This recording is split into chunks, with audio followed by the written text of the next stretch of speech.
In a nutshell, Dr. Patra is a gold mine of inspiration for many successful students in the field of computer science and IT. I would thus request Dr. Manas Ranjan Patra to kindly take the platform. Dr. Patra, please.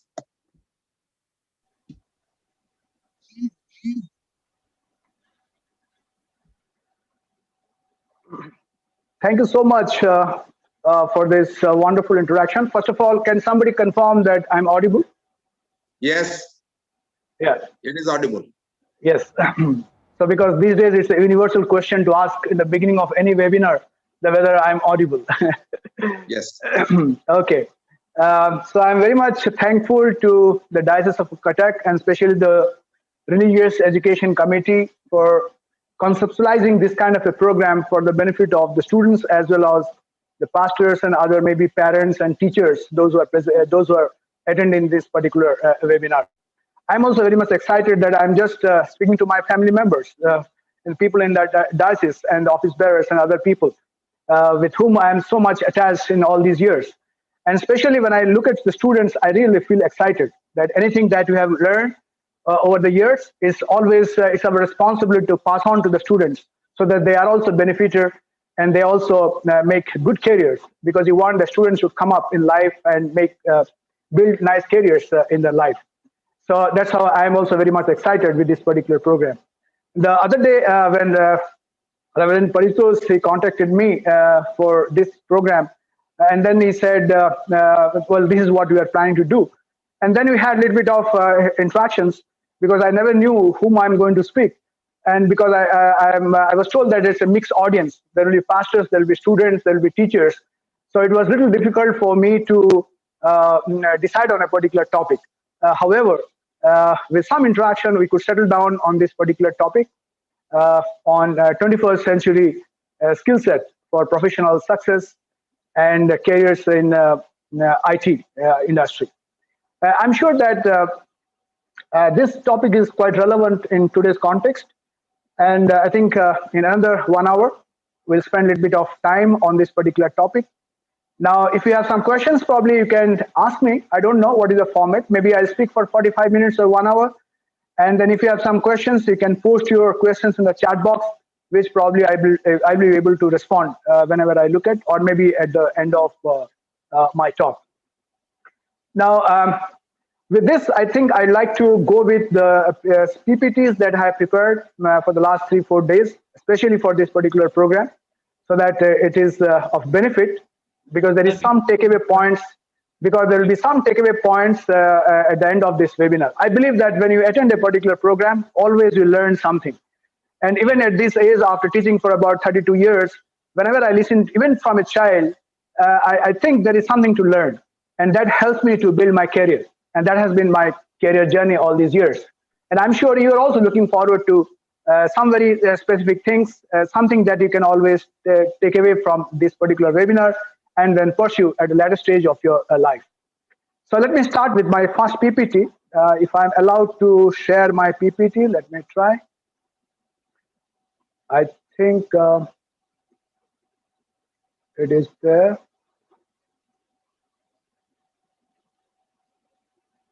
Whether my PPT is visible to all of you? Yes, it is visible. Is visible? Is it okay? Yes. Yeah, visible. It's visible.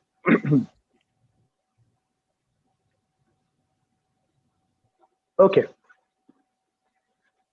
So this is how I start.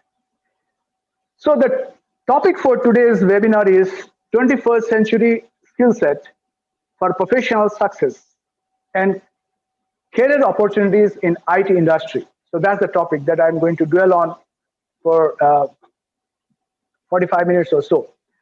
So in case you are not audible at some point of time, you can send me a WhatsApp message. I kept my WhatsApp on all the time, because you never know how the technology will behave. At some point of time, it gets disconnected. Sometimes the video is not visible. Maybe the audio is not heard by others.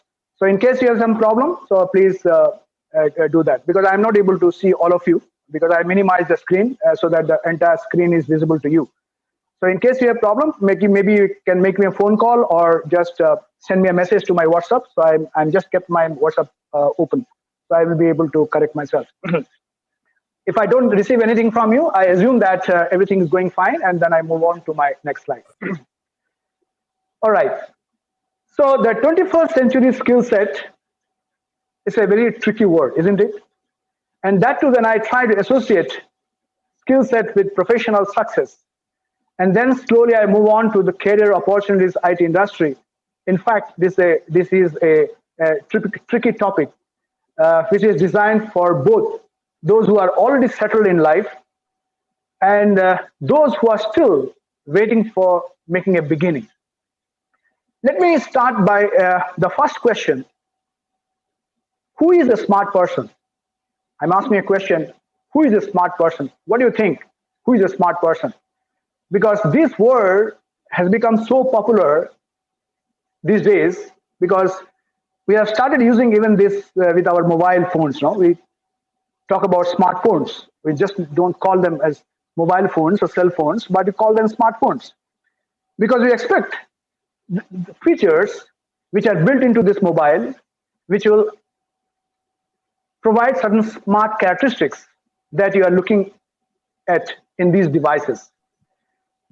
Now, normally this word is associated with persons, a smart person. Let me be very specific. If I ask you a question like, are you smart enough to be professionally successful? For those who are in a particular profession, those who are already in a profession, maybe you are a teacher or an engineer or a professor or a doctor or a banker, whosoever it may be. Are you smart enough to be professionally successful? Maybe I ask the same question to the students. How smart are you in choosing your career? What will be your answer? Okay, I'm not looking for a direct answer right now. We can keep pondering over this question. Are you smart enough to handle this kind of a situation? Now, then probably I'll ask you a second question. What do you really understand by smart? What are the things that you attribute to a smart person?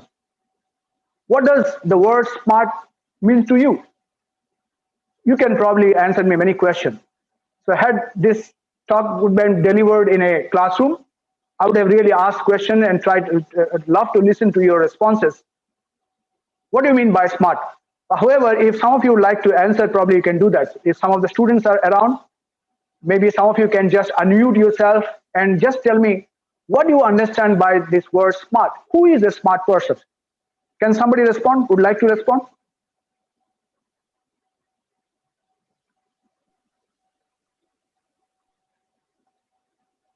Some of you can unmute yourself. Yes? Somebody's trying to answer?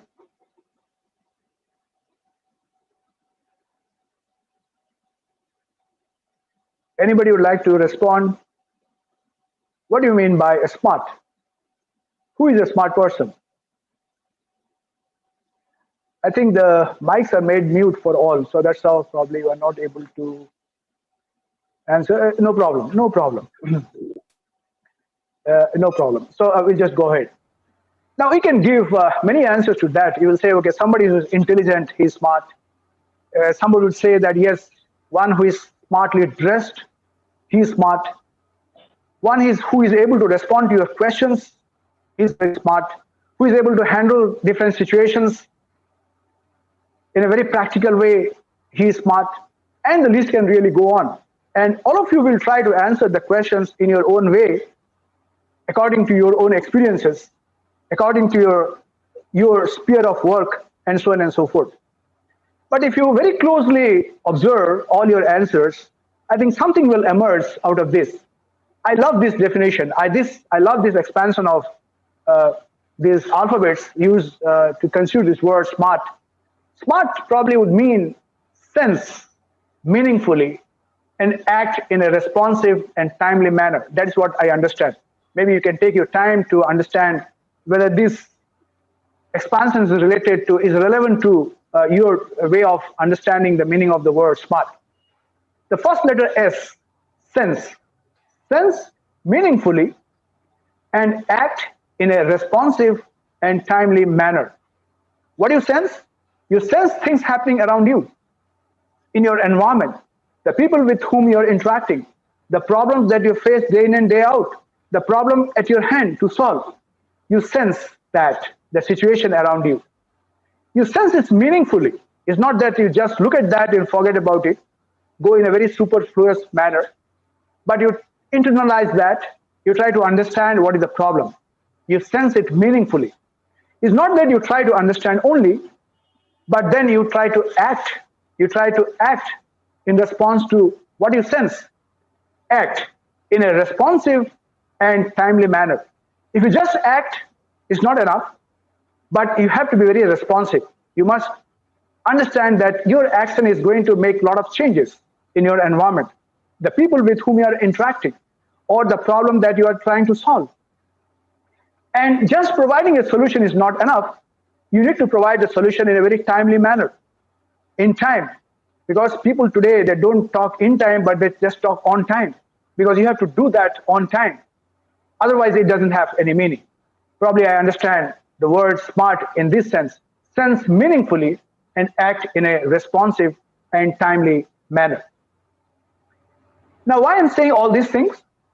Because you need to translate this into your professional careers.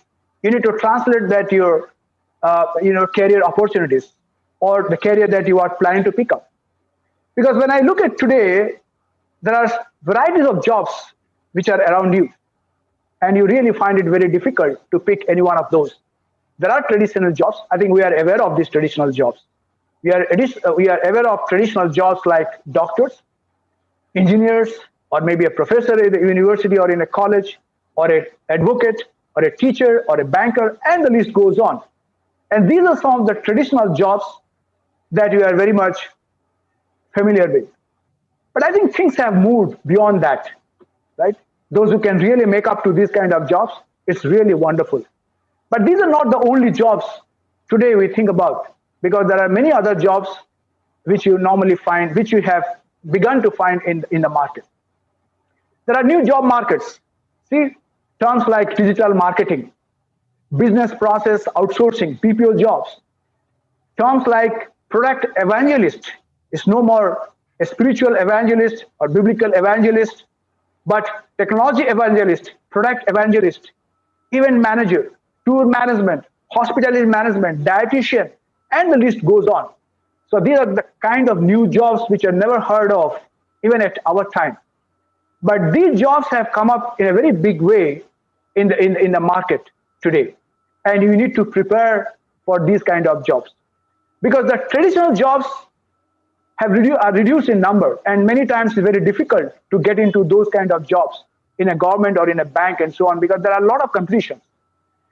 And many times people feel quite frustrated after working in these kind of traditional jobs. They say, okay, I'm very creative and I don't find ways to really implement my creative ideas, my innovative thoughts.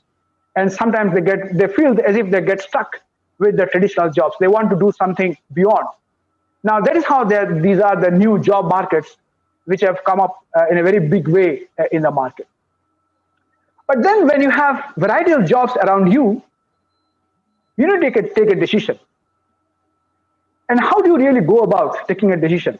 And for a student, the one who has just passed 10th class or in the 10th class, or maybe in the intermediate, the whole world is open for him. And many times, unless the teachers, the parents, or the mentors guide them in the right direction, they really feel confused and they never know what to do. So there are a few things that one can probably do when you try to get started with taking a decision in your career, taking a decision for what kind of profession that you want to land up with over a period of time. Now, there is a small test which the management people would talk about. The management people talk about SWOT. We have just changed it to SWOC, SWOC analysis, SWOC analysis. This is all about understanding yourself. What is S? The first letter S. S stands for strength. What is the strength that you have? Before you jump into a career decision, first of all, you need to do a little bit of introspection. You need to find out What are your strengths? What are the aspects where you have the real courage to move forward? What are your attributes that you can really build on? Your strengths. And not only you should know your strength, maybe some of you are very good at speaking. Some of you are very sound in technically, where you have, some of you have good technical skill of writing and managing things, managing events, right? So you need to find out what are your strengths. So unless you know your strength, probably you will be failing in taking the right decision for your career. It's not always right to know your strength, but at the same time, you must also know your weaknesses.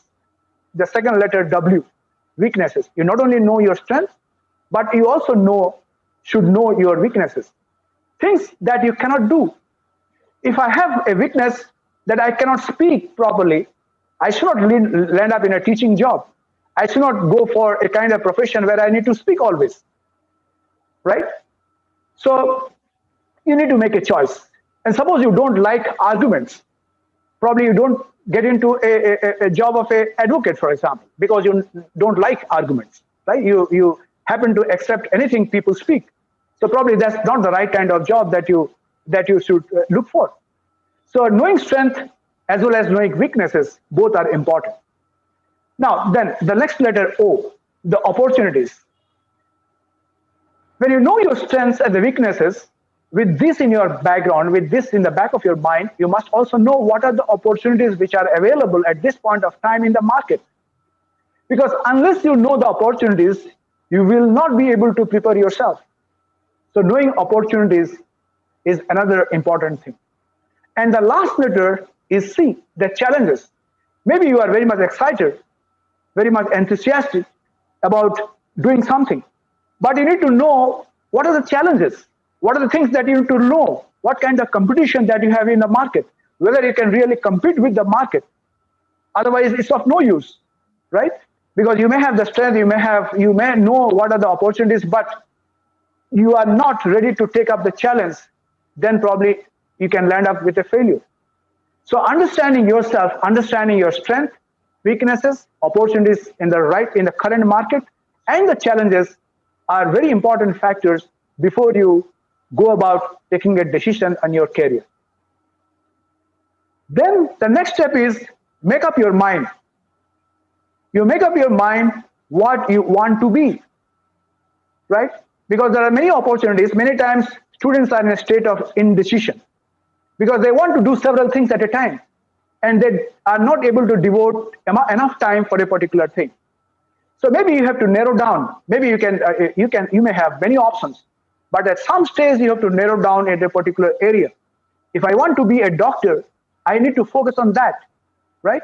I need to equip myself with the prerequisites for writing an examination, getting ready for that, for the interviews, and so on and so forth.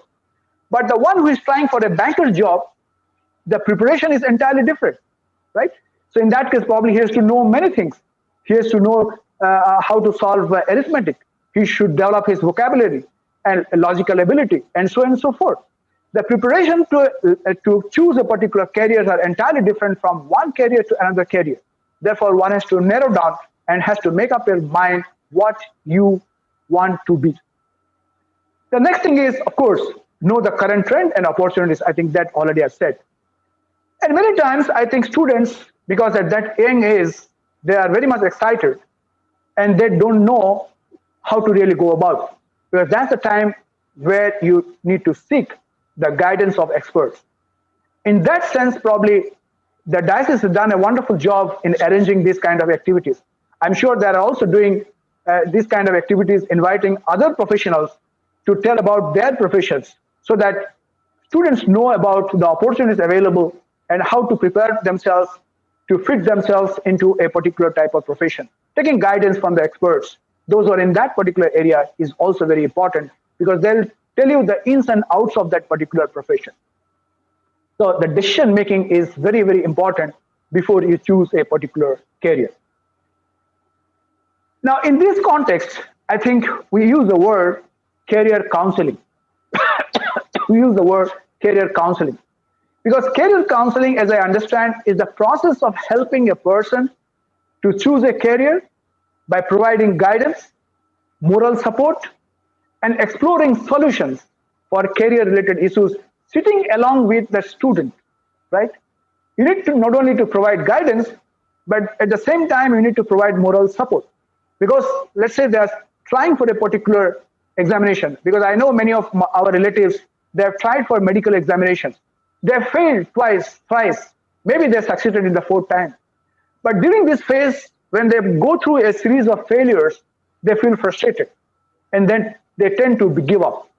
But that's the time it's our responsibility as parents, as teachers, and the mentors, as well-wishers, to give them the moral support to pursue.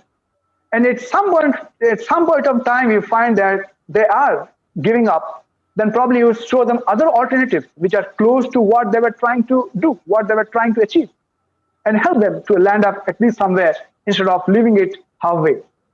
And that is the meaning of exploring solutions, sitting along with that guy, along with that particular student who is really looking for a particular career. That's the meaning of the real career counseling. It's not just telling some flying words and just be happy, but try to solve the problem sitting along with the student, along with your child. Help someone take informed decisions about making a career. Taking informed decision is very important, right? What do you mean by informed decision? Because the students should know all the alternatives. At least, see, when I say all, it's just impossible. But at least all the possible opportunities that are available in the market, that is possible, that is probably the student thinks is reachable, right? It is achievable. So the student has to make informed decisions so that at a later stage, he should not grumble. He should not feel unhappy that, okay, I didn't know about this career. Otherwise, I would have tried for that. That kind of a dissatisfaction should not come at a later stage in your life, because the student should know, yes, I have taken an informed decision. For example, to me, if you ask me whether you are in the right profession, I'll say yes, because I had a flair for this. Well, I land up here. And many of you can start asking this question to yourself, whether you have taken an informed decision for your career building. And I'm sure many will say yes, and few of you probably grumble saying that, okay, I didn't know about this career, otherwise you have tried. Why this informed decision is very important? Because today we live in an internet era where we are suffering. I'm just using the word suffering. We are suffering under information overload. Because the moment you open your mobile phones, the moment you open your internet, there are so many things which are floating in the air. And we feel confused. Many times you are confused which one to pick up. So many times we say, initially you can just search in the internet, but at some point of time you just should stop. And then you think yourself, do not look at your internet, your mobile phone or things like that, but you concentrate on what you're trying to achieve. Because this is kind of a pain, this kind of a suffering that the present generation is suffering from, information overload. At some point of time, we are searching for information. I remember when I did my PhD some 20 years back, when I was looking for an article by a particular author, it was not so easily available. I had to write a letter and send to a snail mail requesting the person, can you just share me the piece of paper, research paper that you have written? But today, when you ask our students, within minutes, they'll give you any paper, any research article, any article for that matter. Just keep it on your table. That's okay, sir, I got it. It's so easy to get it. But the unfortunate part of that, they will not read those papers because things are available so easily, they won't read it. They will say, okay, let me just file it up. At some point of time, I'll read it. But I still remember the curiosity with which we used to read those 2 or 3 pages paper that was sent to us by some person from somewhere. We don't know, right? So this is kind of a problem today. We are suffering from information overload. Now, because of this information overload, our students get confused and they do not know what to do. So that's how helping them to take informed decision is very, very important when they are really looking for a career to make. Now, let me ask you another question. What do you mean by success? See, all that you are doing is to be successful, right? We want to make a career, because you want to be successful in life. Unless we have a career, how can we be success? How can we be successful? If I cannot earn money, if I cannot make my living, how can I say that I am successful? So I'm asking the second question. Who is a successful person? Of course, I will come to the answer of this question towards the end of my talk with a small story. I'll just share a small story. Okay, there will be a lot of stories in between and some fun. So don't take it so seriously. I'm not teaching.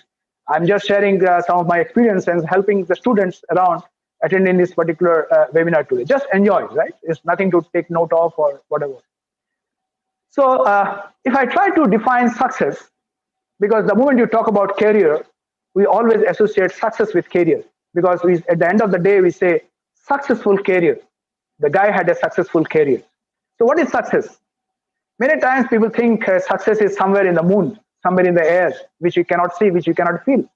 No, it's not like that. It's not an accident. It's never an accident.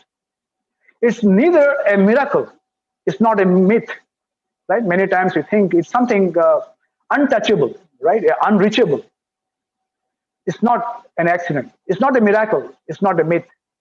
But I understand it's always a result of commitment to excel. It's a commitment to excel in life, excel in career. Just having commitment is not enough, but you need to have a little bit of intelligent planning. For example, if I want to be a doctor, I need to really plan for that. The subjects that I have to concentrate, how I have to make my preparation.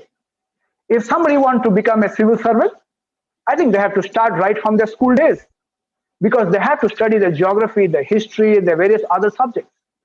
Even today, let me tell you, when I understand there are many school students, 10th class students, those who are studying here. When I look back, there is a feeling that whatever that I learned up to my class 11, those days it was class 11, I think I have not added anything new to that. The mathematics that I studied, the history that I studied, the physics that I studied, the English vocabulary that I developed, maybe few I added because of my profession, the grammar that I studied, and the language I was taught, I think I have not added anything. I think I have not added much to that.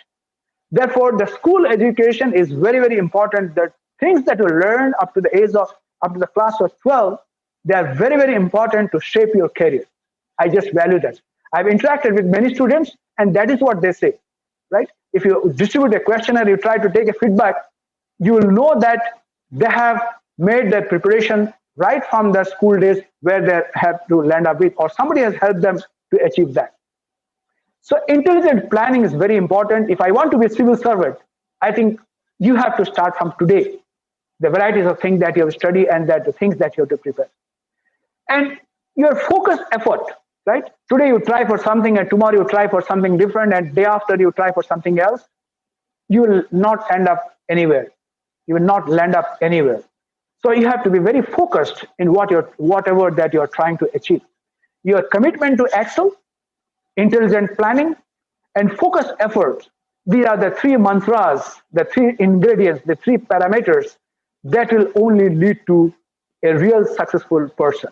I think as students, you need to concentrate on this. I will come back to a story giving a philosophical meaning of what exactly we mean by what it means to us, what success means to us at a later stage. Okay, then let's go back to the real topic, the 21st century skill set. Now, what is this 21st century skill set that you are talking about? Is it something new? Okay, maybe it's not very new, but it's something probably it addresses what the 21st century market requires, what the 21st century, the job profiles they require. That's how it's called the 21st century skill set. There's nothing, basically you are trying to revisit what you knew all these years. So it basically refers to a broad set of knowledge, skills, work habits, and character traits that we believe to be critically important to be successful sorry, in today's world, in your career, and at your workplaces. These are the kind of knowledge that you need. These are kind of skill sets that you require. There are work habits that you have to inculcate, and the character traits that you have to adopt in order to handle the day-to-day requirements at your workplace and in your career. Probably you can attribute all these things to the 21st century skill set. Now there are many which are proposed, which will come back to that. Why these are important? When you look back, how the world has gone through different transformation. Just to motivate you, I have just put a slide before you where you can see a comparison. Things how it was in 1916 and things how it is now in 2016. What you see that there is a fast change, right? We have moved towards the digital transformation. Probably in 2016, people were reading newspaper, standing in the marketplaces or somewhere near a wall. This is a common scenario that people used to see, right? People were looking up to newspapers in the early morning when you used to hold a newspaper and just read from the first page till the end, and they used to get all the news of the world. And they always used to wait for the news. Of course, today also there are people, those who really wait for the newspapers, even if there are other channels to get all kinds of messages. But today, I think if you see the young generation, they are not interested in the newspaper because they say we can get everything from our mobile phones, from our cell phones.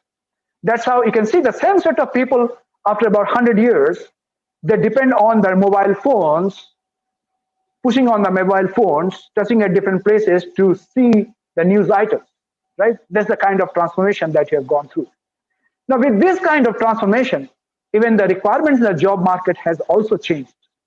Therefore, people have to be really smart in order to handle these kind of job requirements in the job market today and the job market yet to come, for which we are preparing. Therefore, in the European schools, they have started teaching this kind of skill set, and they are trying to emphasize on these kind of 21st century skill sets. So there are about 12 such skill sets which can be classified into 3 different categories. There are some skill sets which come under what is known as the learning skills. There are some skill sets which come under what is known as literacy skills. And there are the third category of skill set which come under the life skills. Now, what are the learning skills? We talk about 4 C's. What are those 4 C's? The first C is critical thinking. The second C is creativity. The third C is collaboration. And the fourth C is communication. Now, these 4 C's, critical thinking, creativity, collaboration, communication, all come under what is known as the learning skills. Now, under the literary skills, they use an acronym called IMT. I for information, information skill, media skill, and technology skill. And the third category is the life skills, which are again put in these 5 letters, FLIPS: flexibility, leadership, initiative, productivity, social skills. So this is how there are 12 skills which even the British schools, they have started it. At least up to the age of 14 or 15, they try to equip the students, the young minds, with these kind of skill sets so that they will be able to fit themselves. They will be able to address the growing requirements of the 21st century jobs. So let me again go through all these the skill sets. The critical thinking, creativity, collaboration, communication, information, media, technology skills, and finally the flexibility, leadership, initiative, productivity, social skill. Let's spend some time to revisit each one of them in brief. Of course, each one will take a long time to really go through, but I'll just touch upon some of the important things, what exactly we try to inculcate with these kind of skill sets. The first one, the learning skills, the 4 C's. Now, we understand these are the universal requirements for any profession. Maybe you are a teacher or a doctor or a advocate or a banker or an engineer. I think these are basics, right? Any profession, any professional should have these skills known as the learning skills. Let's see the first one, critical thinking, right? So critical thinking is all about finding a solution to a problem. So when you look at a solution, many times you say, okay, this is not my cup of tea. Why should I break my head to understand this? See, if you don't solve a problem, who else is going to solve the problem? And that is where your boss is going to observe you, right? The boss is not just saying that how you are performing your mundane task, but how you are at solving your problem. Because yesterday only I received a letter saying that we have to write the confidential report for the people those who are working under you. And one of the items there is whether the employee working under you has the ability to think critically, right? So what you are supposed to write there? You are supposed to write your observation. When the person is given a problem, whether he's trying to find a solution or is just to pass it to somebody else. So critical thinking is very important because you are the one who has to take the responsibility and find a solution to your problem. Next, creativity. Thinking outside the box, right? People talk about thinking out of the box. I'm talking about thinking outside the box. This is basically empowering one to see things differently, which can be attributed to innovation. So given a problem, we know how the standard ways, following a kind of a SOP, standard operating procedures, we can find a solution there. That's the way people do it normally. There's nothing great about that. But can you solve the problem in a different way, more efficiently, with less time, easily? That's where your innovativeness comes into picture. And that is what your boss is observing. How creative you are in addressing the problems when you are solving the problems, how creative you are. See, there's not much time. There are many things, so I'm just quickly moving forward. Maybe we can come back to some of these points at a later stage. The next is collaboration. See, these days, you are not living in a society of isolation. You are not a monolithic entity because you need to work in an environment where you have to interact with people, because there you have to show your group dynamics, how you are working with others. The art of working with others is a very, very important aspect, because when you work with others, the group dynamics is very important, because if you are not pulling on well with others, I think you are not creating a good environment. So your group will not be able to perform properly in the long run, because you need to collaborate with people, you need to cooperate with people, you have to really negotiate with people. There are a lot of things that will happen when you want to work as a group, because the group dynamics are very important. So when you go to an IT industry today, or for that matter, any engineering department or any project, for example, there are a group of people, those who will be working. Because there, if you are selfish, probably you will not be able to, people will not accept your ideas. So yeah, one has to be very tricky in order to handle situations when you're working in a particular group. So when I'm talking about this group dynamics, I just remember a small story. I think many of you might have heard about this motivational lecture by somebody. I just remember sometimes back I heard this. The story goes like this. Once a manager in a training program, he just called his people. He said, okay, let's have some interaction and let's have some fun. And then he said, okay, at the end of this, depending on your performance in this particular training program, you will be promoted. So that's what he made a passing remark. And then in the course of the training program, at some point of time, he gave some balloons to all the trainees and a sticks. So the participants, they were asked to hold balloons in one hand and toothpicks in another hand. And the trainees, the participants, they were really surprised. What is this fun going on? The boss asked us to hold a balloon in one hand and a toothpick in the other hand. And then the boss said, okay, you just wait for my instruction. Don't do anything that I have not instructed you. Just follow my instruction and hear me carefully. Whatever I say, just do that.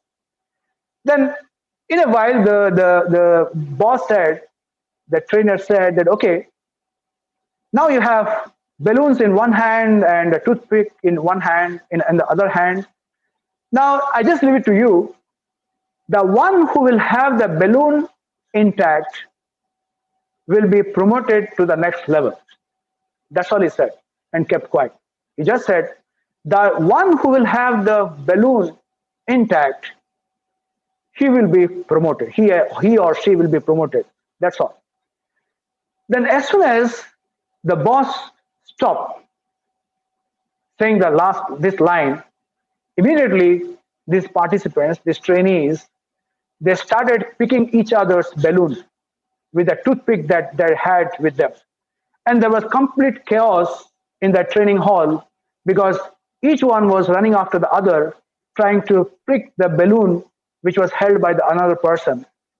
And over a period of time, it so happened that none of the balloon was they were intact, and all the balloons were inflated, and they were not there because they were all blown out, the burst. And then they were looking at each other. Now the boss comes and says, "What is this you have done?" And now the participants, they had to cut a sorry figure, and they were just looking down, and they were observing what is happening. They were observing what's happening. And then the boss said, "What is this you have done? What I asked you to do? I just told you that the one who will have the balloon intact will be promoted. I didn't ask you to prick each other's balloon and destroy it, right? What you would have done is all of you would have been promoted. If you have just stood quiet with balloon in one hand and the toothpick in the other hand. See, in order to be successful, it is not necessary that you destroy somebody. By pulling down somebody, you cannot be successful. So in a group, if you are working, never try to pull down somebody because it will have an impact in the group. And that is what happened with you people.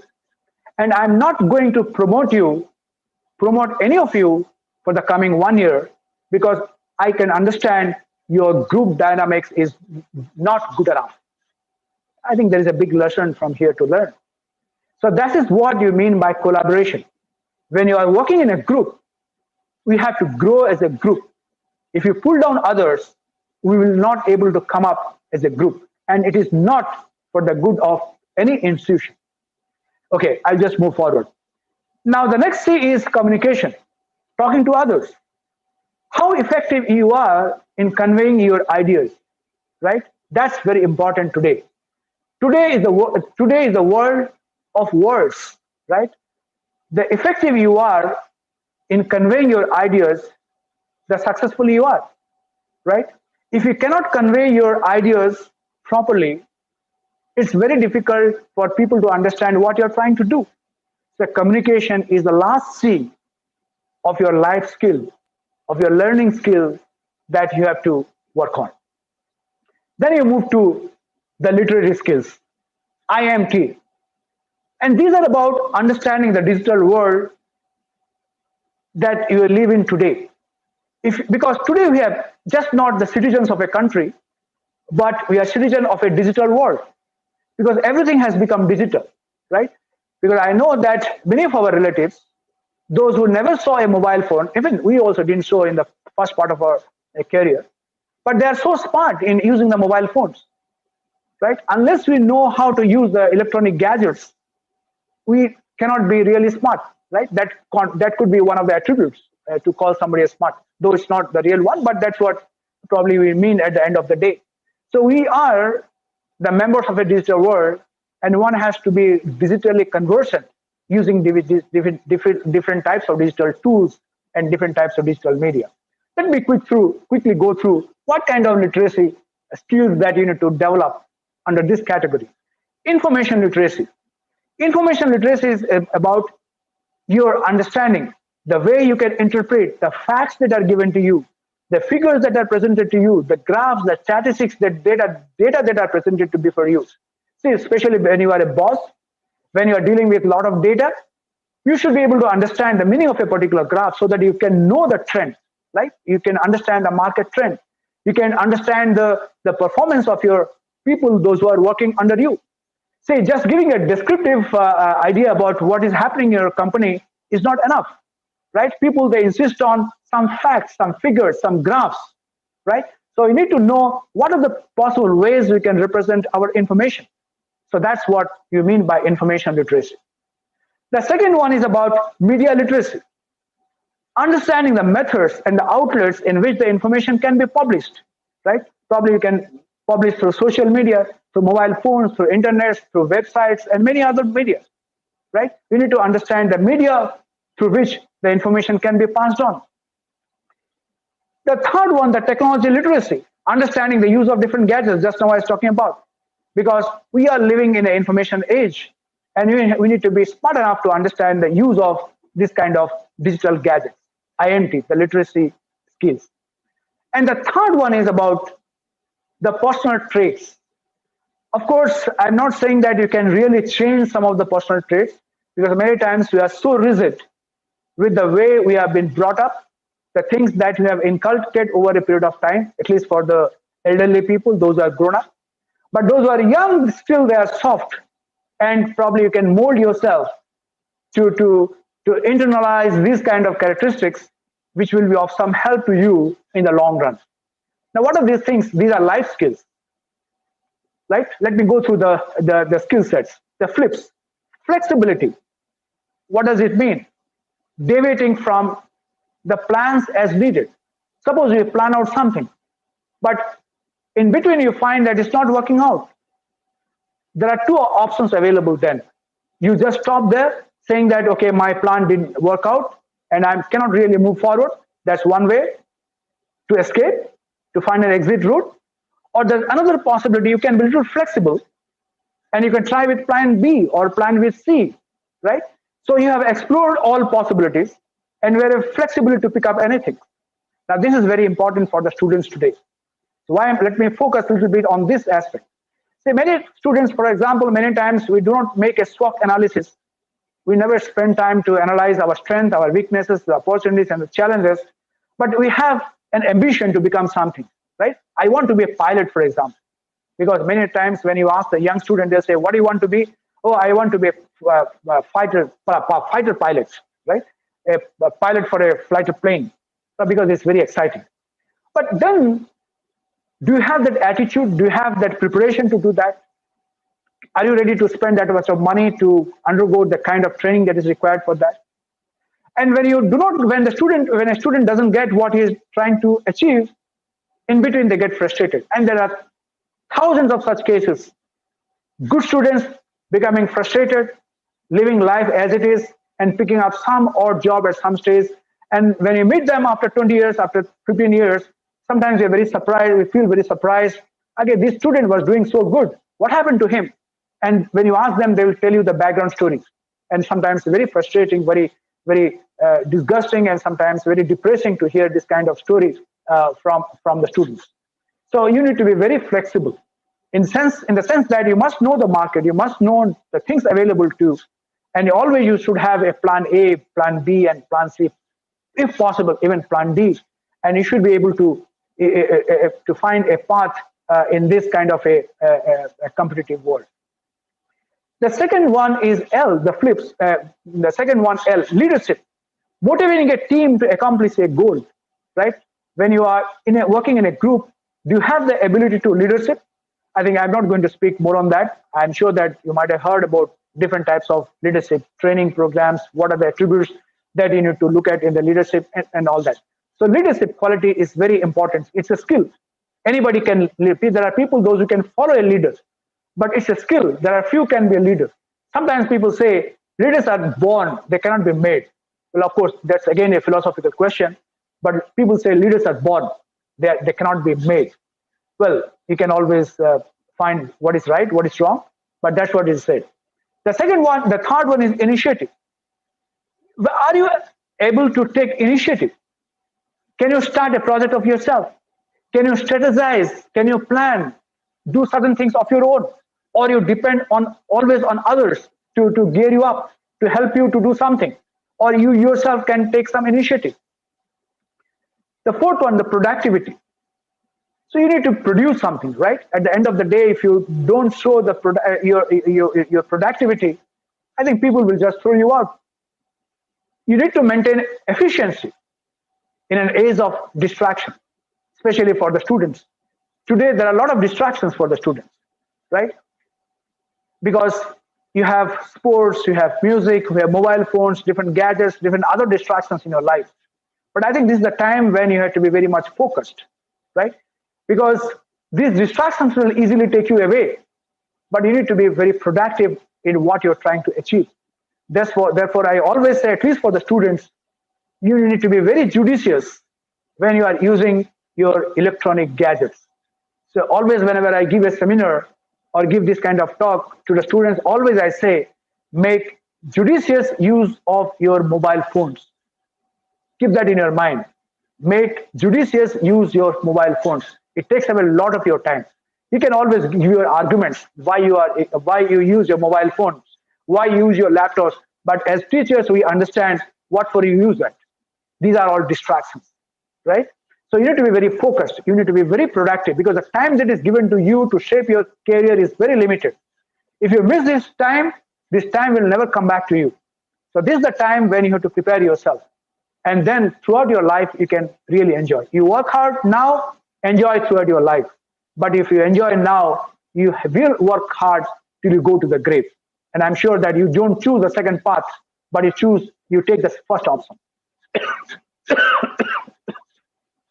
Social skills, meeting and networking with people for mutual benefit, right? You need to build social networks with people around you because you don't know who will contribute how, right? These are social skills. There are people, those who do not mix up well with people, with others. Well, that can be a personal choice, but that's what the 21st century job would require.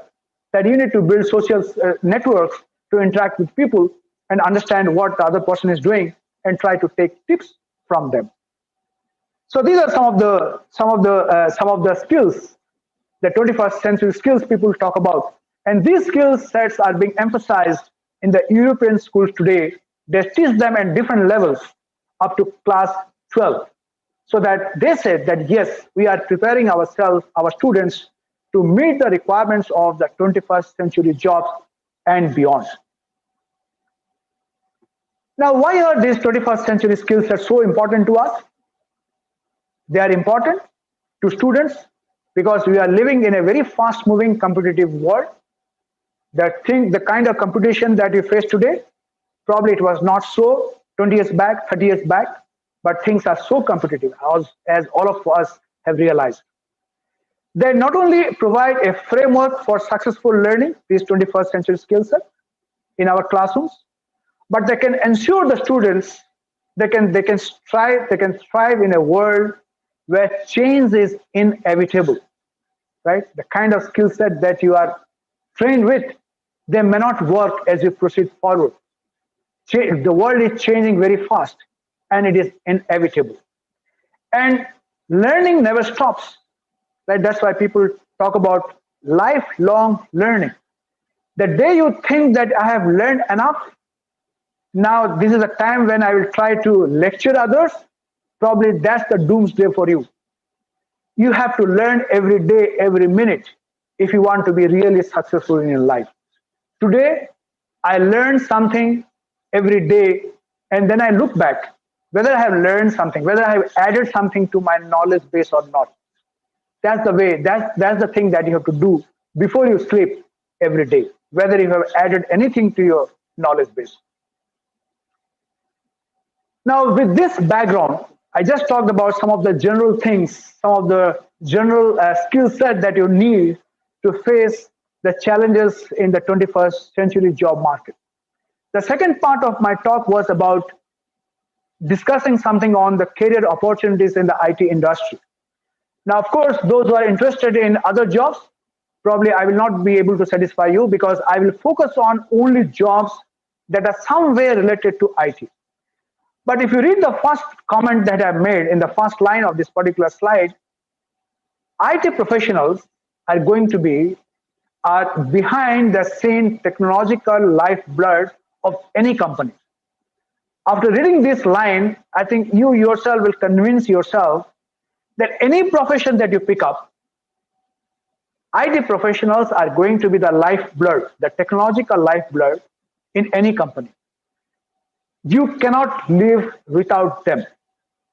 The other day, I was talking with a professor from IIT Kharagpur, because there was a hue and cry that there are no jobs for the IT professionals, for the computer science students. There was a hue and cry, and the admission went down in this particular branch, and people started opting for civil engineering and other stuff. And then in the course of our discussion, I just, sir, what is your thought about this? That the job opportunities in the IT industry is going down, and students, those who are studying computer science, maybe they will end up without a job. And just to give a very humble smile, and they said, do you really think so? Then I said, no, I'm not thinking so. What is your view on that? He said exactly the same thing. He said, if there will be 10 jobs in the market, at least there will be 7 related to some kind of IT activity, some kind of computer science activity, some kind of information technology activity. I think just I leave this as an open challenge to you, for you to think over it. Whether the kind of job that you see today, whether there is a back office which is providing all kind of technical support, which is supported by the IT professionals or not. Go to a bank, the first thing that you see, the person sitting with a computer. Go to a medical hospital, for example. Go to Apollo or any other corporate hospital. The moment you step in and you go to the desk, the lady sitting there, the reception counter, the may I help counter, he's just quickly typing in something. Maybe he's taking your photograph in the camera that is fitted into your in the laptop, and quickly typing out your name, your what for your come, and things like that. And just you can extend this to other profession too. So that's how they are going to be the technological lifeblood for any company that we will find in the years to come. So, because see, nobody ever thought about jobs like this, BPO, digital marketing, healthcare, informatics. We knew about nursing, we knew about doctors and so on. This very term like healthcare informatics was never there in our dictionary. But today we give so much importance to this. I'll come back to some of the jobs in next few slides. Okay, let me just take a 2 minutes pause just to hear some voice. Otherwise, it's becoming little monotonous for me without seeing the faces. As teacher, I love to see the faces. Can somebody just interact for 1 minute? Then I come back to I continue to with my slides. Any of you can just speak few lines before I continue again.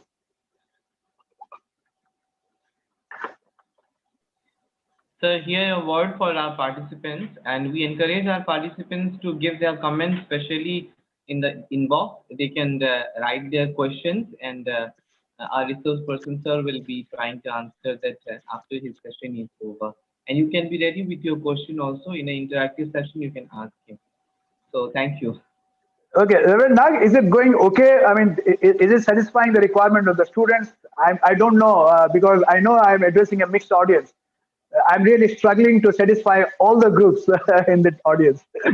Is it going fine, or you expect something different? I can change from here on. No, sir. Thus far, we are enjoying, and it's really very insightful, and we're looking forward to hear more from you. I think Bishop Nanda is going to say something. Yeah, please. Yeah. Just I'm about this.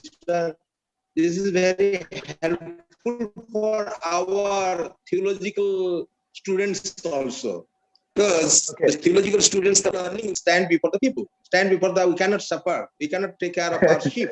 So it is necessary, and this career, because it is very much important for the pastors, our presbyters, because they have to go and look after, take care of their flock, the students. Before they are going to write the exam, appear the exam, they used to pray. So it is very much necessary how to build up our career, how to guide them, how to instruct them, how to look after them, how to encourage them, because they should not frustrate later on. It's very good. That's right. Very nice. That's right. I'm taking the screenshot also. Okay, thank you so much. Thank you so much. Thank you so much. If it's going fine, it's okay.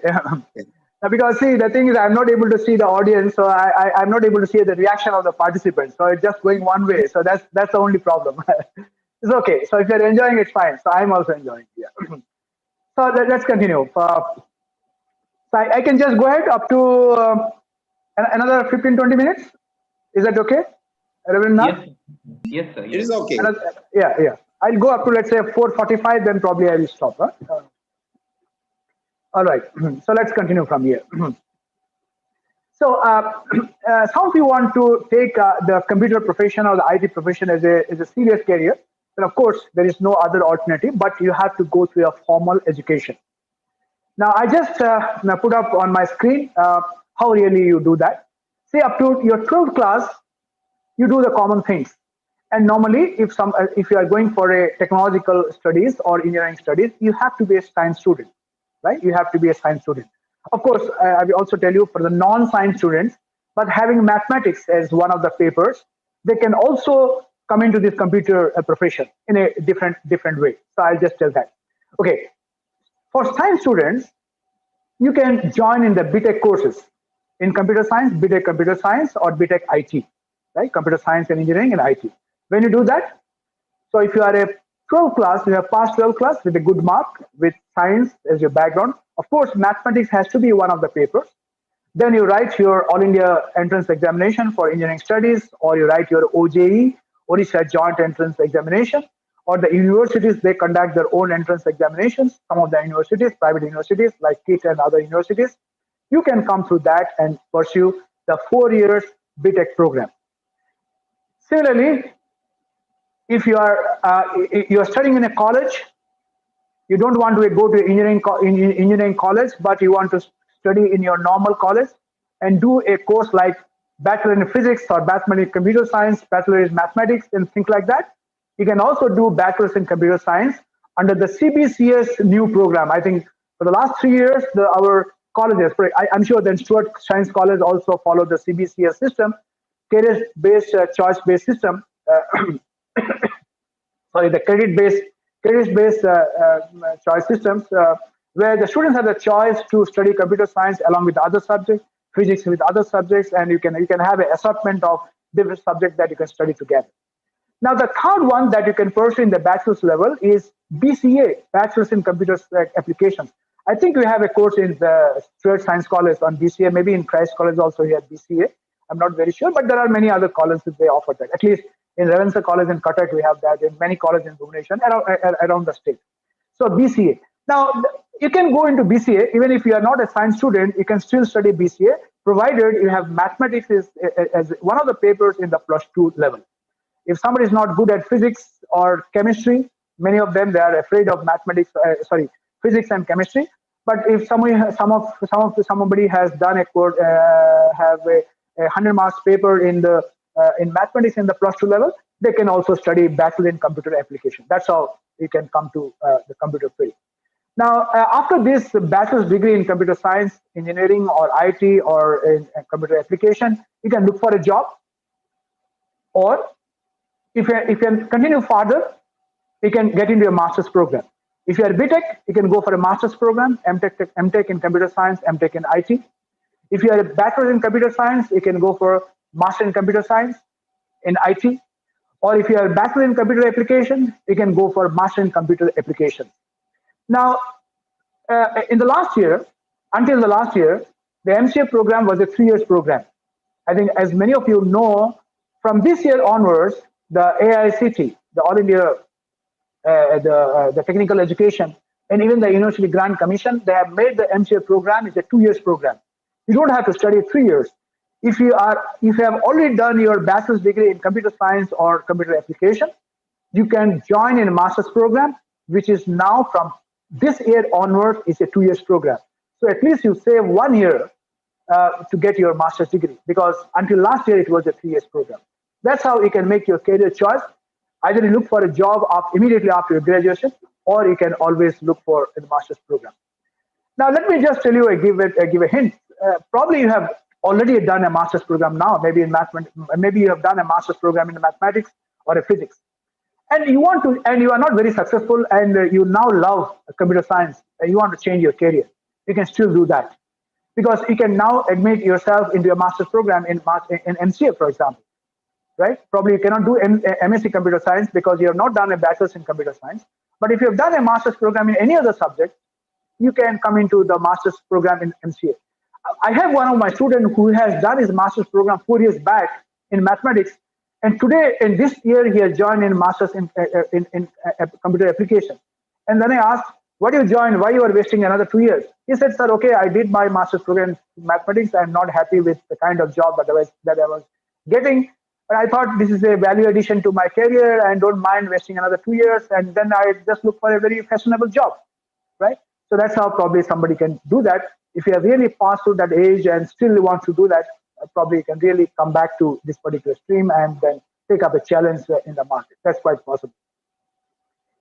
Now, okay, if you do these kind of bachelor's program, there are a whole lot of career opportunities that you can really opt for. But there are careers which you can probably adopt with some kind of a training program, IT training program, or some kind of a small certificate courses with a duration of about 3 months, 6 months, depending on what kind of course that you take up. And still you can come into this kind of a IT related profession. Now, those who want to take computer science as a serious profession, as I've told you, you have to do these courses like a bachelor's program and a master's program in computer science. Then the whole world is open to you, and you can make your career options from there, and you can really move forward faster. But those who have really passed that age and don't want to and do not want to go back to that kind of a hassle of going through a academic program, a curriculum, rigorous curriculum program in the university or in a college, and love to, but would like to take up a IT profession. Now, I will just discuss about some of the professions which have made a big name in the current market. And many of the people that are getting into these kind of profession. Let me spend some time on those kind of professions which may have some value for our students. And at least students will have these ideas, keep them in mind, and try themselves for days ahead. So the first profession which is very much there in the market is what is known as a digital marketing. I think it's not a new term for many of you. What is that? I'll just quickly pass through that. What is this digital marketing? It's a way of promoting and selling products and services by leveraging online marketing strategies such as social marketing, content marketing, email marketing, mobile marketing, marketing analytics, search engine optimization, pay-per-click, and so on and so forth. These are some of the components. These are some of the avenues in the area of digital marketing. Basically, this is all about how we can sell your products, how we can sell your services to a large market online using different social media, different electronic gadgets, and so on and so forth. So I'll just touch upon a few of them. Using social media, how we can really do kind of marketing. This basically, social media marketing is about use of social media and social networks to market a company's product or the services. So you can use probably Twitters, the YouTubes, the Facebook, and various other things that you see today in the internet jungle, for example. So you make use of those as media to market your ideas, your services, your products. Content marketing. This is basically distributing content the content that you think valuable, the content that you think relevant, useful to people, right? You can build contents and sell those, make those things available to people. I was just reading a comment given by Jeff Bullas. He says, content marketing is the effective use of content that informs, educates, entertains, and inspires customers to discover you, trust you, and buy from you. The content plays a very important role, right? Maybe you want to develop a content in the form of a ebook or kind of a video or kind of a webinar that you want to spread across the social network for letting people to know about many things. For example, today, every day you open your WhatsApp, you find an article, a content which talks about a comparison between, let's say, the Covishield and the Covaxin, trying to bring out a comparison with the two different forms of vaccine. And somebody would say that what are the benefits of taking the vaccine and what are the demerits of that, right? I just to quote one example, right? So these are the contents which are developed by people, those who think that probably these are beneficial to a large market, a large customer base, a large group of people, those who can take that and use for them. So basically, you're using some kind of social media to sell content marketing. So if some of you are very good at writing, some of you are very good at delivering things as a lecture or as a presentation, you can create videos. And I'm sure there are many teachers, for example, in this particular audience. If you think that you are very good in physics, you can explain things much better. You can explain difficult mathematical problems very easily. How about building small videos of that? Have your own channel. I'm sure that many have already done that. Create your own channel and put all those videos into your channel and let people see it. It must so happen that when the number of visitors to a particular channel increases beyond a particular limit, people will use as your channel to advertise their products, and you start earning money for that, right? You never know that how these contents can be viewed by many people, right? For example, the talks given by Shashi Tharoor, the talks given by, let's say, Dr. Hegde, or by various other people, right? How they are there in the market. There are many people. There are lakhs of people, followers of these particular YouTube channel. I think you can be one of those. You are good at cooking, for example. How about building a content for that and put that in your social channel? Right? Well, these are things for which you don't need a serious curriculum, computer science curriculum to follow. You can do that at your home. So that's the reason why I'm describing this. Pay per click, PPC. It's a very interesting model today in the internet marketing, where the advertiser will pay you a fee each time a particular advertisement is clicked on the screen. I think the Google ads make a lot of money out of this, right? So when you have an advertisement, when you have some kind of a content in the screen, and where you post small advertisements, knowingly or unknowingly, the viewer clicks on that. Every time a viewer clicks on that particular item, the advertiser is going to pay to that content developer.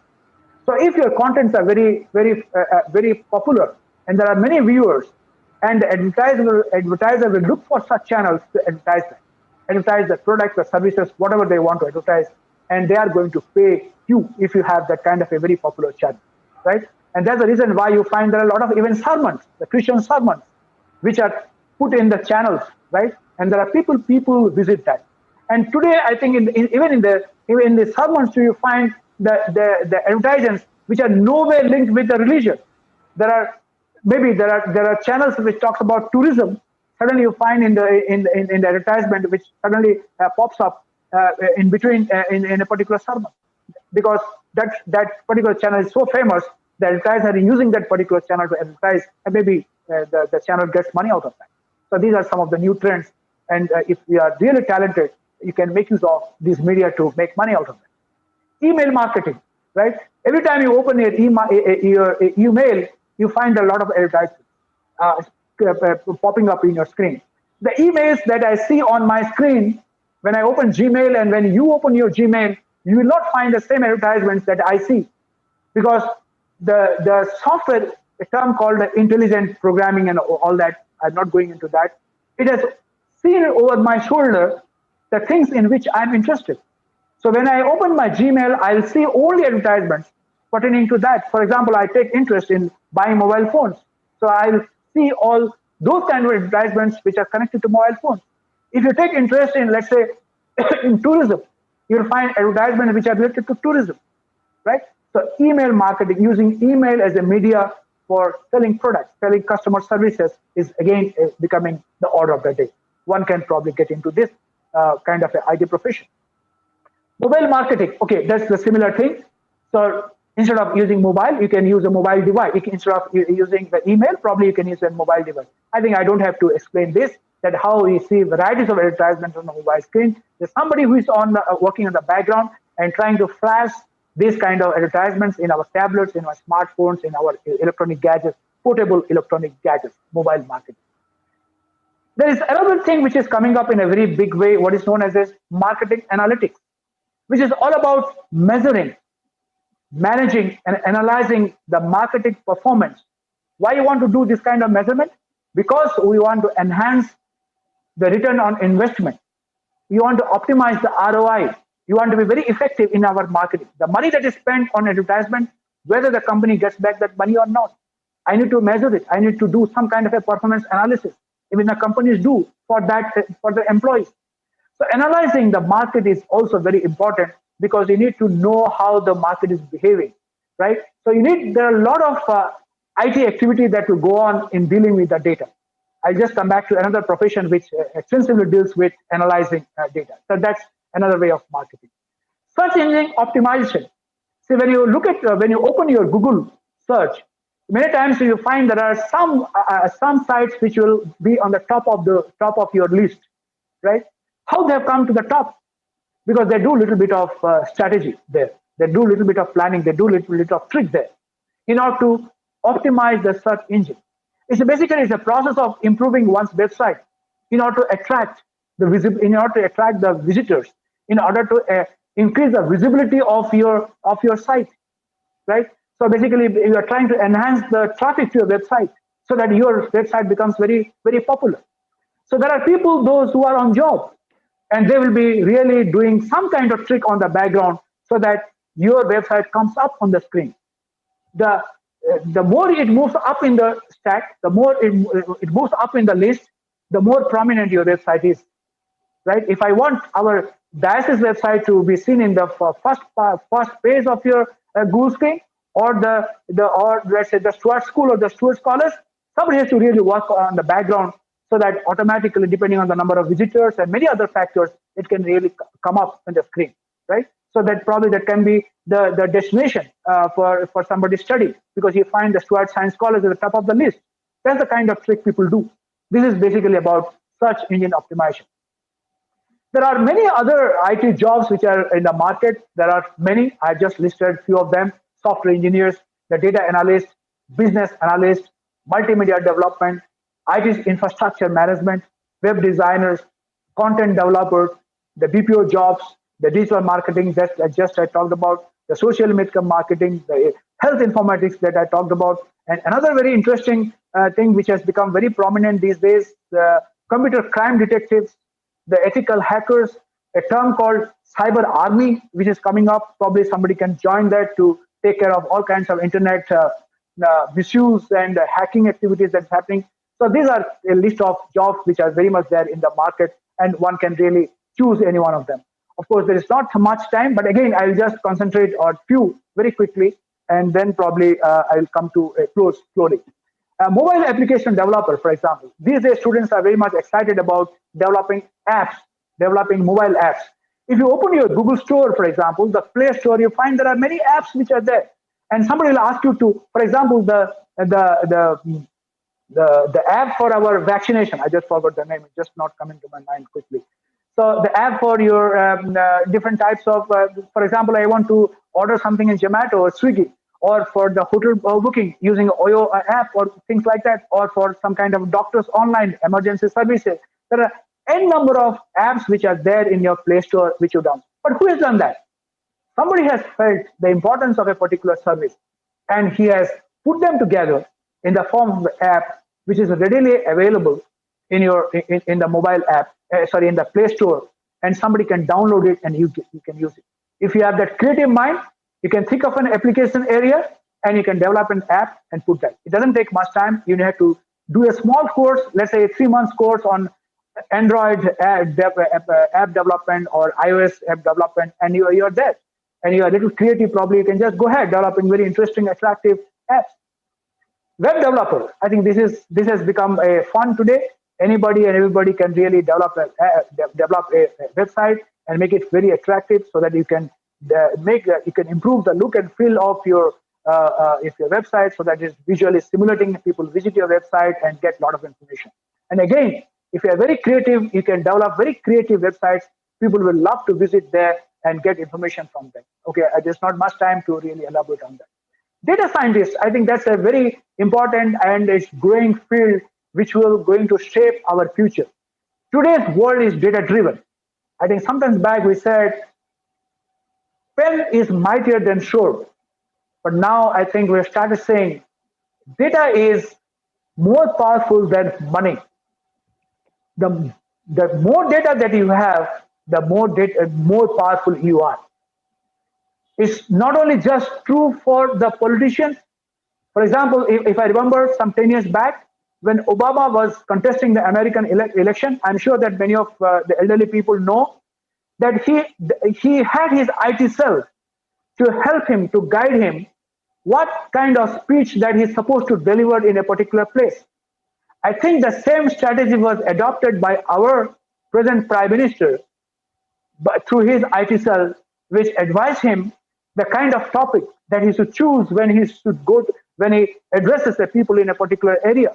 So there is a whole set of people working in that IT cell to provide them the customized messages to suit to the political people. I was just wondering whether we can also have an IT cell for our preachers, for our evangelists, for our pastors, even for our teachers, to know the minds of the audience, to know the mind of our students, for our congregations, and deliver a message which best suits to the people whom we are speaking. Right? Okay, just is a thing for people to think. I just leave it here. Now, today we hear about big terms like artificial intelligence, machine learning, big data analytics. So much so, I think the other day, our finance minister used this word artificial intelligence.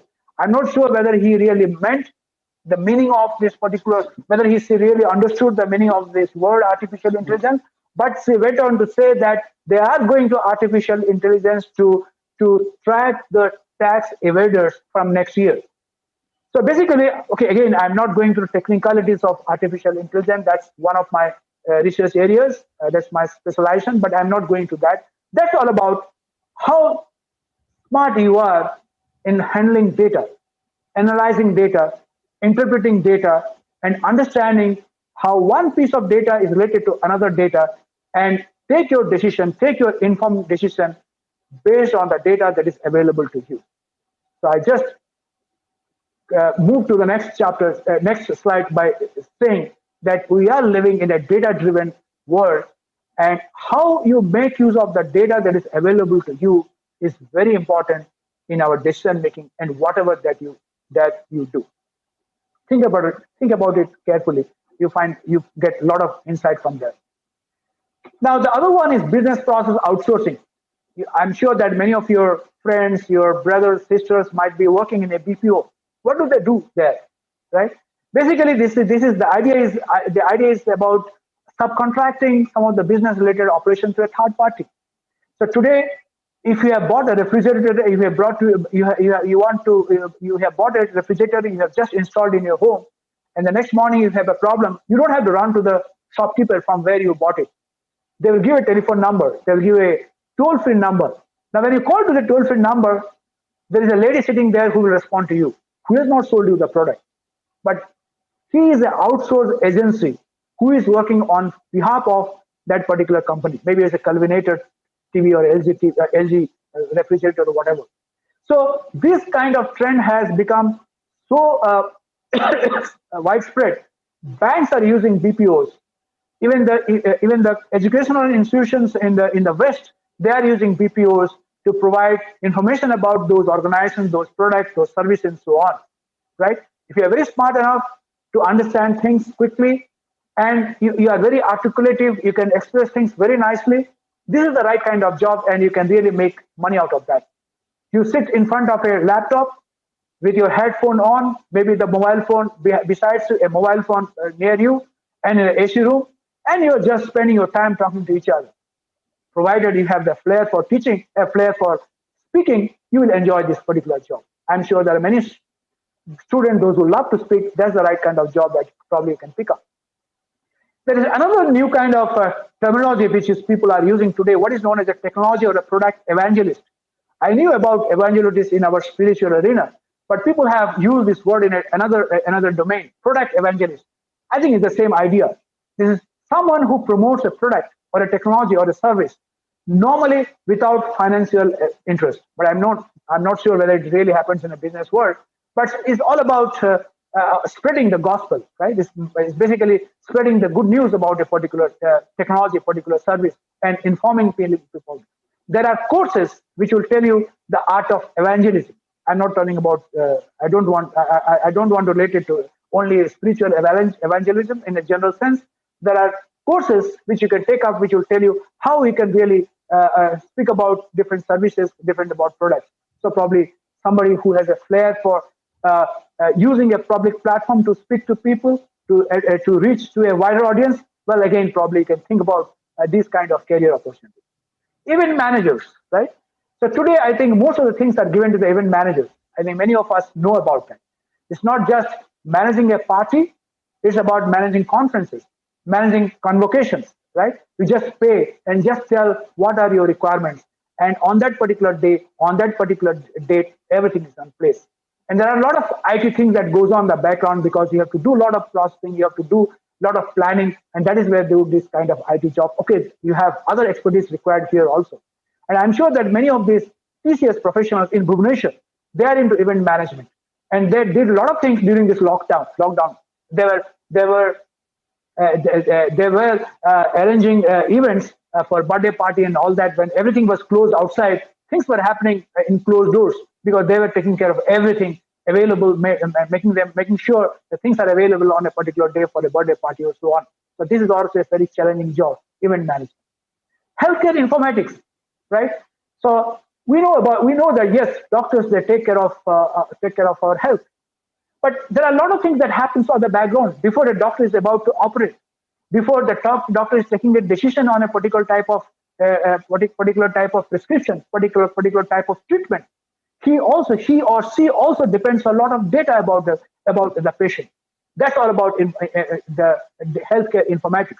And there are people, those who are trained to analyze the data, whether it is the scan image of your brain or an ultrasound image of your stomach, and the interpretation of that and the data that is available with that has to be fed to the doctor at the right time.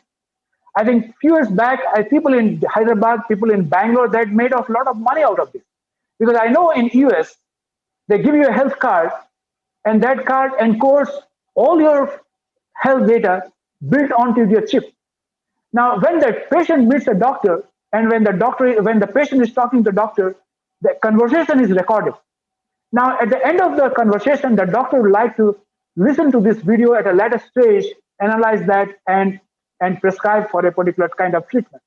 And because those people that do not have that kind of time to do this kind of transcription from the video from an audio to a text file, those video files or audio files were transferred to Hyderabad. And the housewife sitting at home in Hyderabad, and Bangalore, and other places in India, they were doing this kind of a translation from the audio to a text, and they were sending it back to the doctors in the form of a data file and a text file. And then the next morning, the doctor is ready to go through this and take his own decision. That's all about, in a very nutshell, what the healthcare informatics is all about. The people sitting at home, those who are a little bit IT savvy, probably can contribute to that. There are many channels, there are many sites. You can always find information on this. And this is the field which is exciting for the young minds, the computer forensic investigators. Because today, as the usage of internet is increasing, there are also cases of hackings, losing information, some malfunction in network, and a lot of things that are happening. But we just cannot leave them just like that. There are teams, there are scientists, there are investigators. They investigate each of these cases immediately after that happens. Even in India, there is an organization called Indian Cyber Army, ICA. They engage cyber army. There are volunteers, and there are also paid people, those who take up these types of cases. Once there is an incidence of any kind of compromise in the network activity, some site is hacked, or there is some network issues, some hacking has taken place, some database has been hacked. These are the people, those who will investigate and tell you. And I think young people, those who take interest in these kind of activities, can think of courses on ethical hacking. I think you can just see some of the websites. There are courses which are offered on ethical hacking, ethical hacking.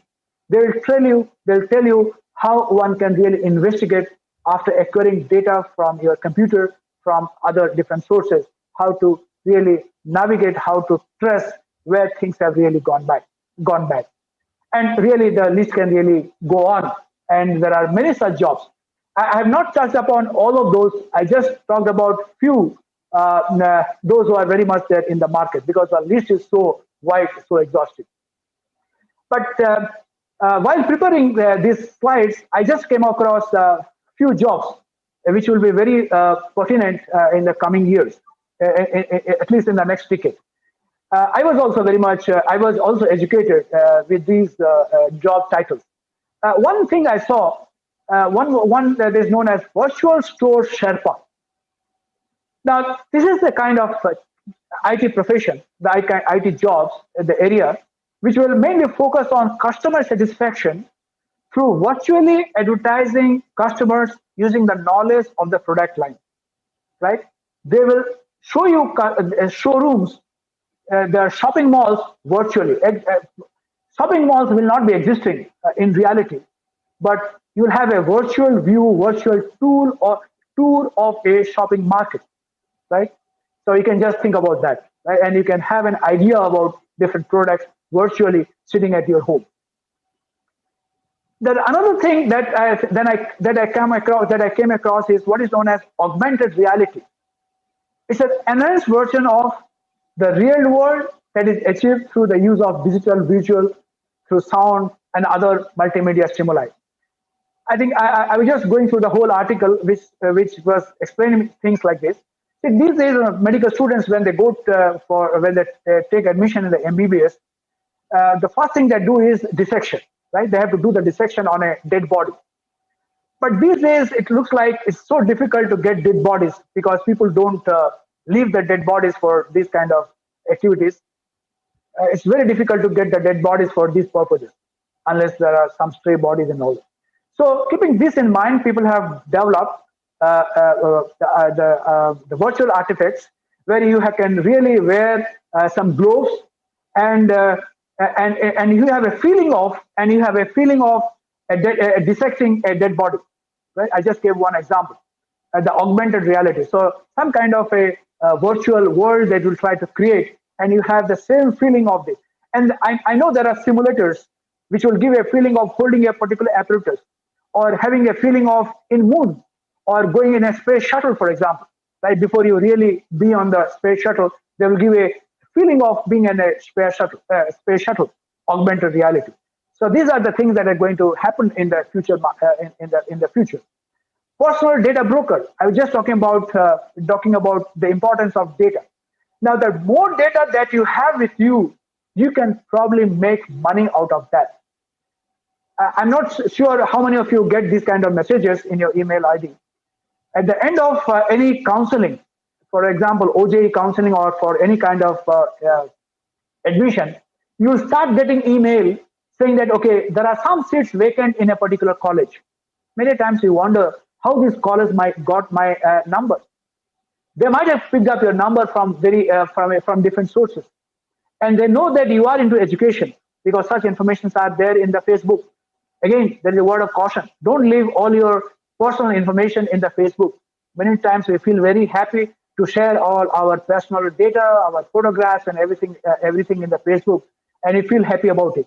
There is a danger, right? Of course, today is not the forum really to frighten you, but be careful when you share your data in the Facebook, because there are people which are visiting you. They can connect your data, and you don't know how badly they can use your data to create to get into all kinds of fraudulent activity, right? Okay, let's come back to our main area. So the idea is that you can probably use this kind of data for your activity, and you can really make money. So if you have a lot of data that is available to you, you can make money out of that. Highway controller. That's an area where I think there are many automated vehicles which are coming up in the market. We are envisaging a day where probably there will not be any traffic police.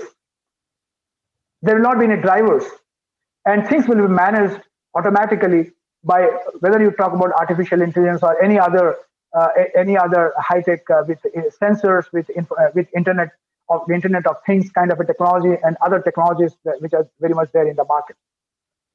So these new kind of jobs. Okay, just a minute. Am I audible? Yes, yes, it's audible.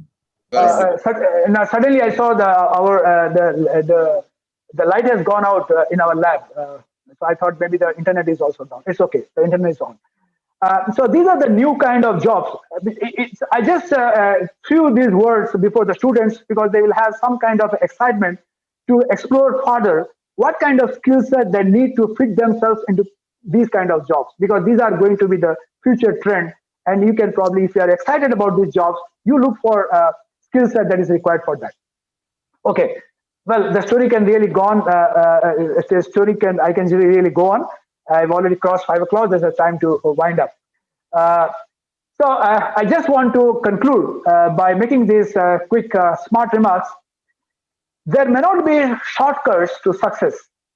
A person in the picture, you can find somebody is trying to jump from one mountain to the another mountain. It's very difficult. There is a danger. He can really fall in. He can just fall down into the pit.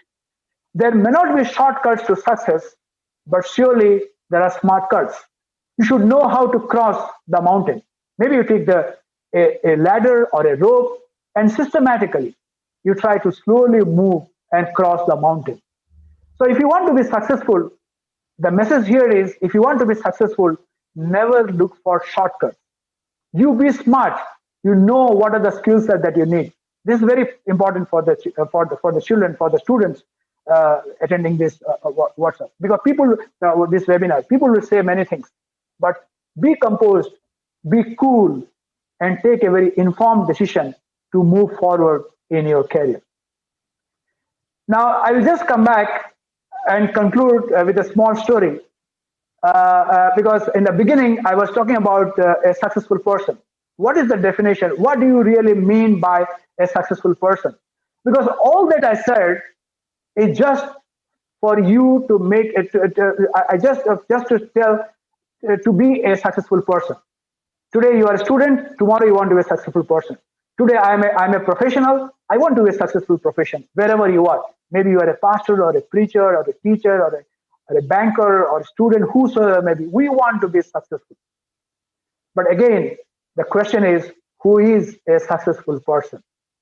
I understand that's a philosophical question. Okay, for students, it is not a philosophical question because you have a definite answer to this. But grown-ups like us, cross 55, cross 60, 70, 80, the more you grow, the answer to this particular question becomes more and more philosophical. I remember a small story. I'll just share this story and then I'll conclude.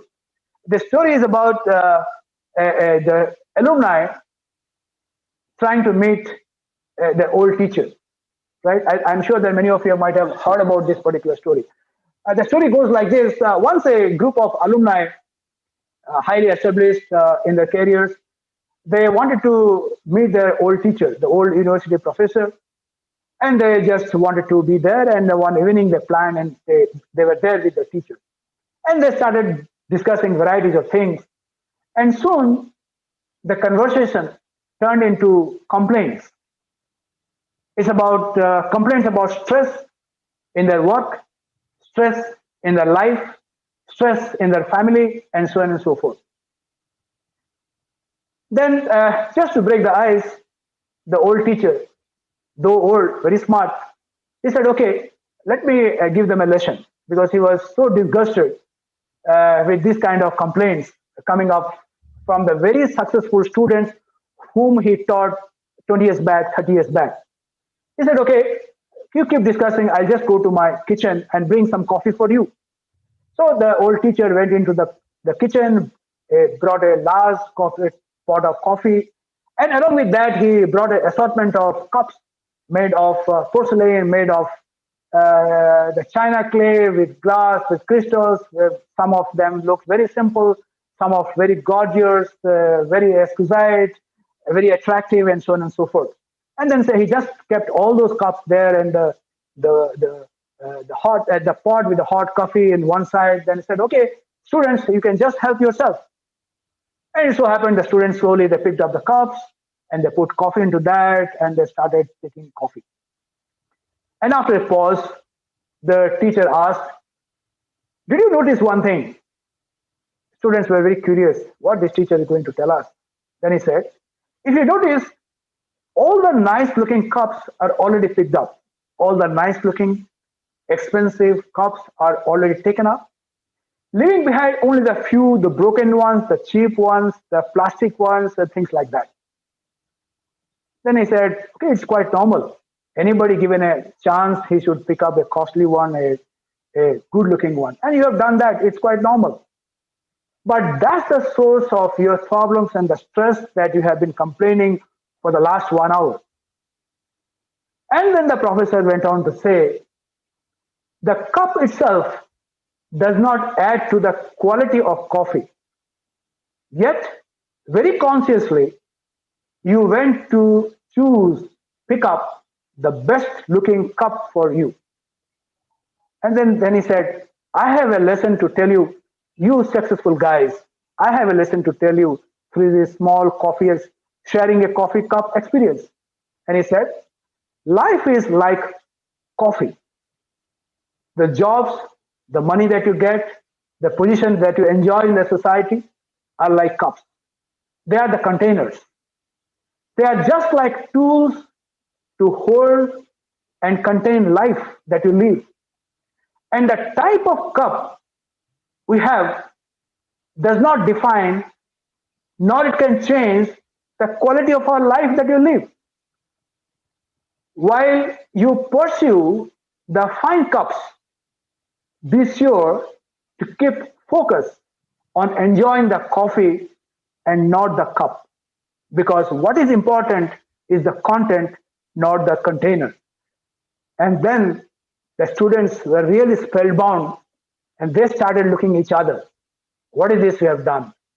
We claim to be very successful because 20 years back, 30 years back, we took a smart decision to find the best job that was available to me.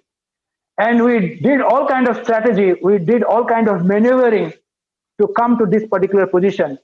And when today this poor professor is teaching us a lesson of our life, he is saying what is important is the content, the life, but not the container.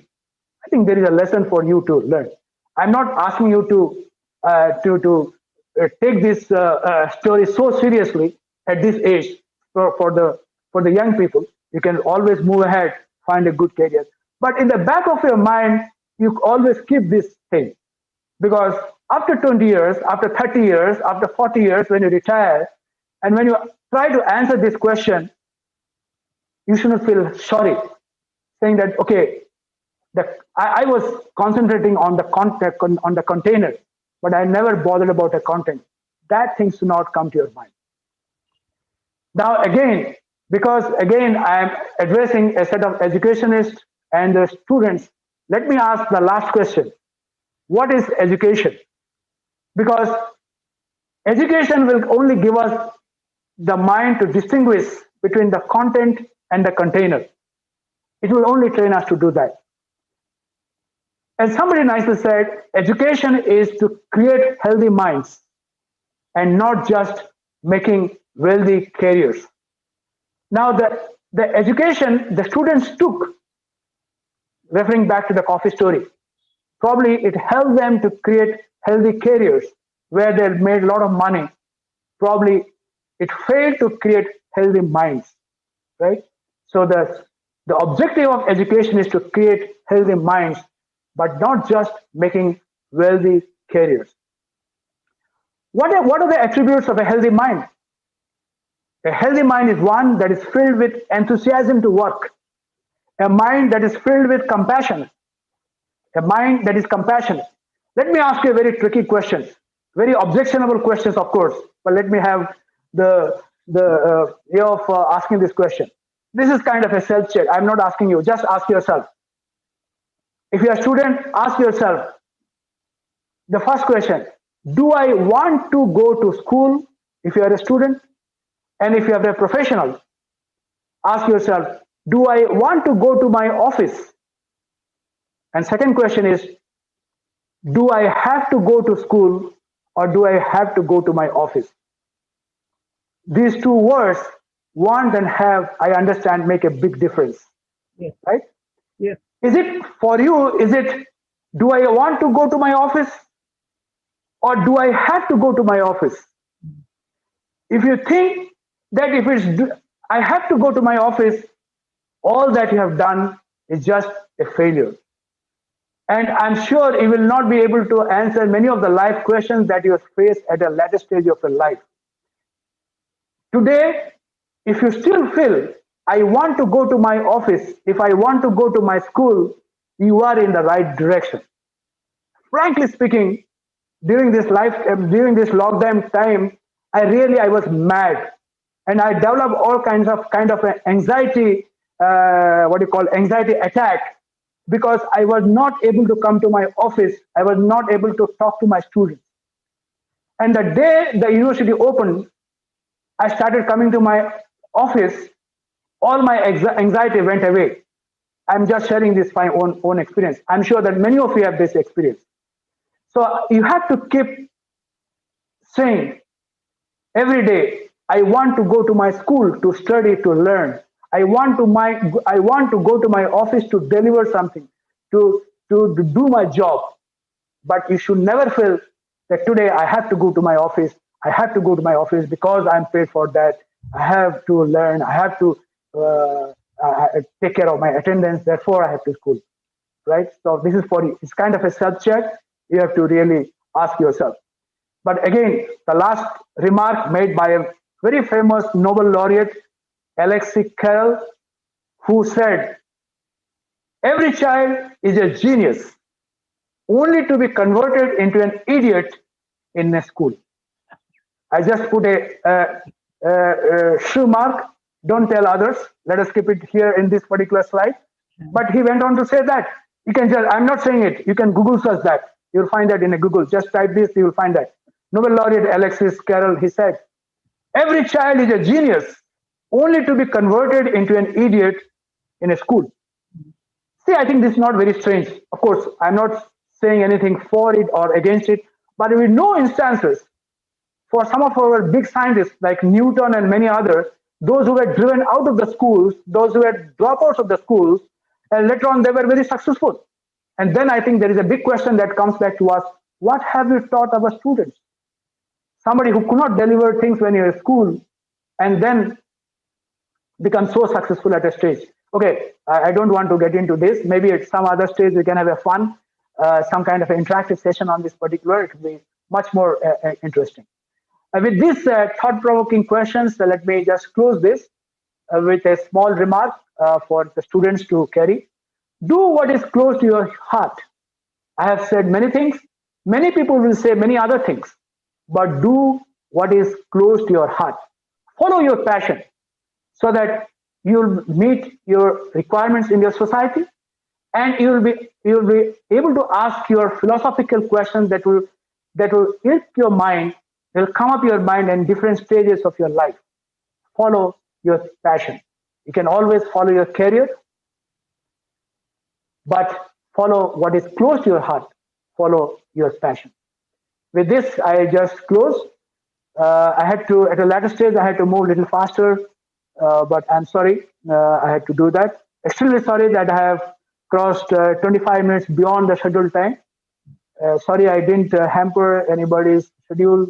If some other other activities, probably I didn't come against that. Maybe it's now time for participants, students to ask questions, queries, if they have something. But before that, let me tell you, I really enjoyed giving a very monolithic, one-sided kind of a monologue talk. Things would have been much interesting in a seminar room or a auditorium. Me speaking from a stage, and there are a huge student, a bunch of students sitting in front of me going into the students, talking to them, patting their back and listening from them. Things would have been real fun. Maybe in future, someday we'll do that. But today, I think I have to stop. stop here. Thank you so much for this opportunity by the Diocese of Cuttack from the Religious Education Forum. I did my part. I'm sure I did my part very genuinely, very sincerely. Now it's up to you to ask some questions. Thank you so much. Thank you so much, sir, for enlivening us with this very subtle talk. I myself, being an undergraduate with the What do you say? It's very subtle talk, right? yeah, yes, sir. Okay, that's the right word. Yes, I wanted it to be like that. Okay, good. I myself, go being ahead. an undergraduate with the computer science honors, I now feel so ecstatic about my decision on choosing the right path as my career. This has always been the happening and the most promising field for the last decade or so.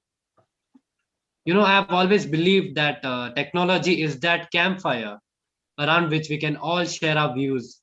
And now is the time for us to interact with Dr. Patra and bring forward our doubts and views about today's session. So I request anyone with a curious heart to kindly come forward with your question and address her without hesitation. We don't need to wait for anyone.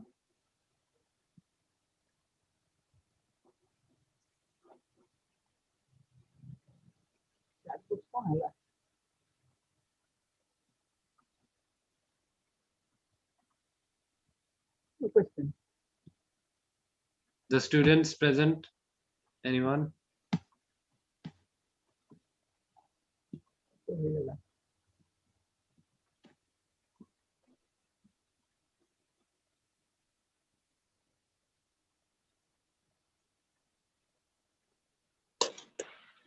Some teachers are also there. They can also ask questions. No problem. Reverend Nag, good evening. Yeah. I've just typed my email ID. Later on also you can send me email. I'll be very happy to interact with any students, with anybody on any of the issues that we discussed, and maybe other issues too. If you have something to add to my talk, it's wonderful. You can always mention something you didn't like, so it helps me to improve. Next time I can add those things. And something that you like, I can add things to that. So you are free to judge me. You are free to judge me and give your comments. Excuse me, Anand Ratha is going to say something. Please go ahead. Yes, sir. Good afternoon, sir. Good afternoon. I have a clarification, sir. Yeah. People work. So basically, you are a teacher. You are a teacher. You just tell your profession. No, I'm an admin staff in Strasbourg, Bhubaneswar. Okay, good. Thank you, sir. Please go. Yeah, please go ahead. Please go ahead. People work in different sectors to meet their livelihood. They work in government sector, private sector, and our sector. The thing is that they work for 6 to 8 hours to get satisfaction to their boss or to the employer. So many people, what they do, they work for 6 to 8 hours. Okay, right? Very good. At the end, in the evening, they realize or they evaluate that what I have given to our boss or to our institution or to the office or to the company. So at last, they think that, yes, we gave best of the best. We gave 100% of the job to the employer and the company. But at the same time, what employer think, what our boss think, they think that no, you have not given 100% job, 100% satisfaction job. So during this 21st century, sir, what do you think, sir? Okay, so there are many bosses around in this webinar, so I'll not say anything against that. But just to put in a very one line, bosses are always unsatisfied souls. So even if you offer your best, they will never be satisfied. But if you ask yourself, if your heart says that yes, I have offered my best, I think you should be happy about it. Thank you. Because always there will be demand from your boss because the profession needs that, and sometimes we have to work beyond our comfort zone, and sometimes you have to deliver for the good of the organization. Right? Sometimes you have to go an extra mile for the good of the organization, because we are an organization. Sometimes we are It's okay if you are working for 6 hours, fine. But sometimes you have to work beyond the office hours because our job demands that, our organization demands that. It's okay once in a while. But if every time the job says that, if the boss says that yes, you are not delivering all that, then there is something problem with the boss.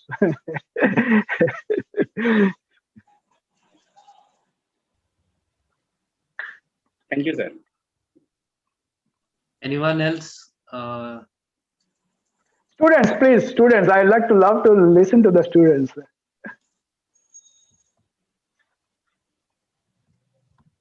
As we are mixture of participants, may I request you will be allowed to speak in the language that you are comfortable. For example, you can speak India, Hindi, and English. Yeah, any language, that's fine. So there were students from Stuart College also in this webinar. Whether there were students from Stuart College, Stuart Science College. I am there, sir.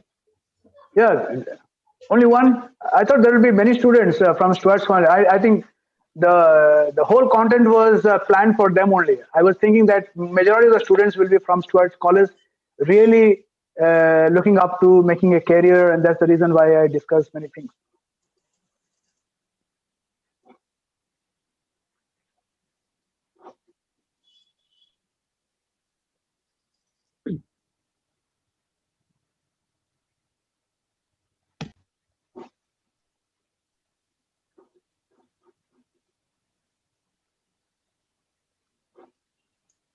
So ଆଉ ଗୋଟେ seminar କରିବା ଯେମିତି କି ଆଉ village level ର ଯୋଉ students ଗୁଡାକ ଅଛନ୍ତି ସେମାନେ ତ ଷ୍ଟୁଆର୍ଟ ସ୍କୁଲରେ ସମସ୍ତେ ପଢୁନାହାନ୍ତି ବା ଷ୍ଟୁଆର୍ଟ ସାଇନ୍ସ କଲେଜରେ, but they are studying in somewhere else like Barampur, some college, or here in different villages like Mohana kimba au ko jagar jo mane podichandi, they are not able to comfort in speaking in English or learning that one. So in that time we can have also that kind of another webinar, so that it will be very comfortable to them also. So you have prepared especially for our, as you are sharing that for Stuart School, Stuart Science College and Christ College, maybe in the urban area. Right. It is all right. It is all right. We are sharing. It is very good. And for our students, for our teachers, many teachers are there now. I have noticed that one. Many teachers are there. They are participating, and our pastors are also there, and they are going to share with them about their career building, how they. So another webinar is necessary. Okay, they will act as evangelist for this particular webinar. yeah, we'll have that one. Another. Even in pastors also we'll have one, so that you can prepare for the pastors how we'll be successful in our career in this way. That is also, it can be possible or not. Yeah, anything is possible. Yeah, so that seminar. Only that is what is important. But one should know exactly to whom he is speaking. So then you can set your boundaries and all that. No? Otherwise, it becomes really difficult. Okay, this okay. To start with, this is one fine. May I say something? Yes. My mind is information overloaded. But I would like to share my thought about the biblical aspect, the theological aspect about which our bishop had raised the question, in what way it will be useful. I am a fan of John Lennox. John Lennox is Christian apologetics, and he is the mathematics professor of Oxford University. And he was describing the character of Joseph and Daniel, and he did it as I was going through this flip, FLIPS, what you said. Yeah, flips. And I visualized that he was analyzing the character of Joseph and Daniel from that point of view. And he said that their lives, they were successful in their life, in spite of all the hurdles that they had. But their success was not miracle. What he was trying to say, he was not undermining the theological aspect of it by saying that it was not a miracle or God's grace and all that. But he was saying that God had given them these qualities which we are talking of today. And they were making use of those things. That also is God given. But we at times, we just say that miracle happened. Go and in the life of Joseph, brothers sold him, but God did the miracle and brought him to this position. No, he says that it is not God's miracle. God led him through these qualities in order to get him the desired position that he deserved.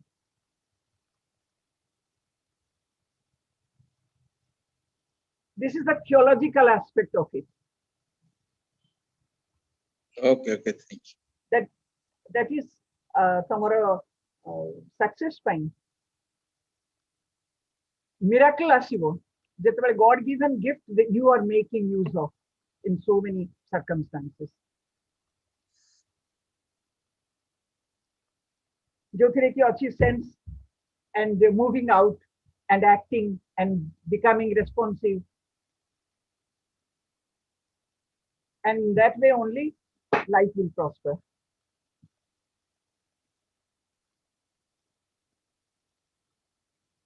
And for that, work habit is important. And your character trait is important.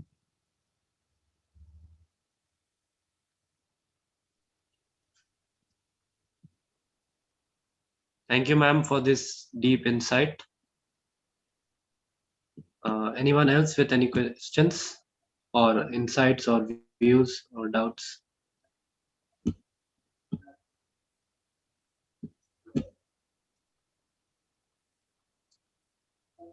So we can finish.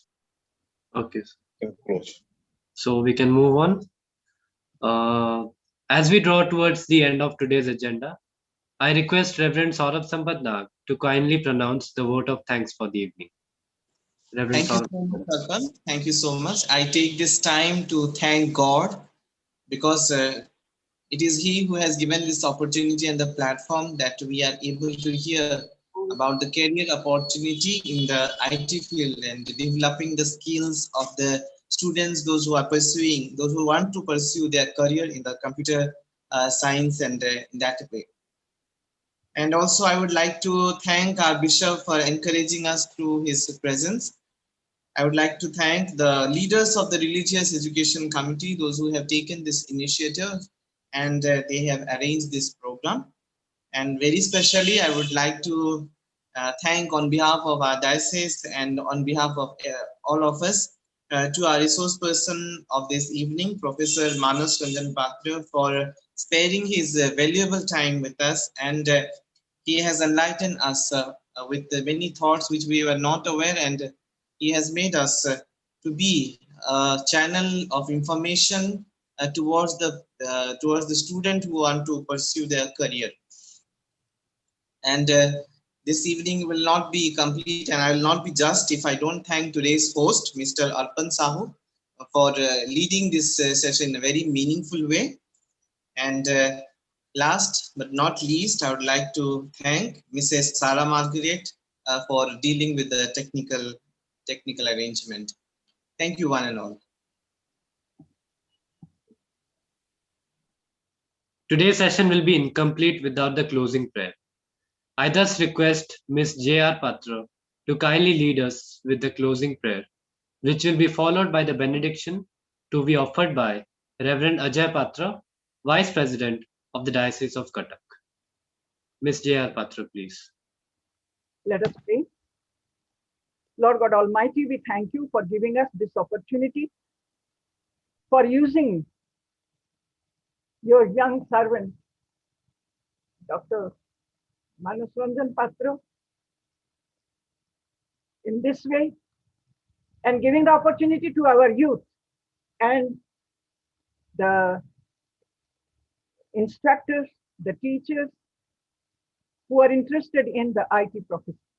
So, Lord, we thank you again for the opportunity that you have given to us. We thank you that you have given to us a mind which is operative, a mind which is able to gather information for our own good and for the good of the people who are around us. Lord, help us to not only receive, but also to give whatever we can contribute to the people around us, those who are in need of the information. Again, we thank you for this opportunity and bless your servant, Dr. Manas Patra, and use him more and more in the professional area where he is working and also with the people whom he meets. I ask this in the precious name of our Lord Jesus Christ. Amen.